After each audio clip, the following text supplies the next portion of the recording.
I treat vinyl with a sort of reverence. I think it's all part of the experience. It's the reason that vinyl's so great and the reason that I got into it in the first place. I bought my first record in 2016 before I even had a player. I've always loved music. Loved it from the days where I had an MP3 player that could only fit 3 albums on, or when I was using infrared on my mobile phone to share songs with friends, and reaching the download limit on Spotify or my iPod, and so having to carefully choose which album I would banish to oblivion every time I wanted a new one to listen to. Okay, so these days, streaming is pretty great. I have the internet wherever I go, so I always have an infinite music library in my pocket at any given time. But that can be overwhelming. I'm pretty old-fashioned too, in quite a pretentious way. I don't like playlist culture. I turn my nose up at the idea of listening to songs rather than getting to know an artist and their record intimately. Instead, I actively choose to rebel against playlist culture. I'm constantly looking for my new favourite album.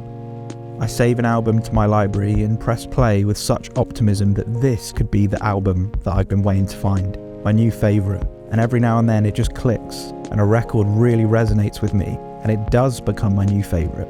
It's a wonderful chase. Sitting and listening to a record is all about intentionality. It's about sitting down and appreciating music as a work of art. That's how you'd want someone else to experience your art, right? So you have to practice experiencing other people's art in the way that you long for yours to be experienced too. Yeah, you can do the same thing with your phone. Grab your noise-cancelling headphones, press play on that album on Spotify, sit and soak it all in. Wonderful. But the beauty of the record player is that it's physical. It actually exists. There's no pause button on a record player. There's no WhatsApp on a record player. You get to see the record spin and bounce and sway. You get to read the lovingly crafted insert. You get to have a collection of music. A tangible collection of real things that represent your love and appreciation for something in physical form. It's like owning an art piece versus having it as your lock screen. I've been thinking a lot lately about how to be productive as an artist. That's what these videos are all about, I suppose. And I've been thinking about the word productive as a whole. Productive is a rotten word. Time spent working simply does not equate to the quality of the work. Time away from working is just as productive. To be a writer, you have to read 3 times as much as you write.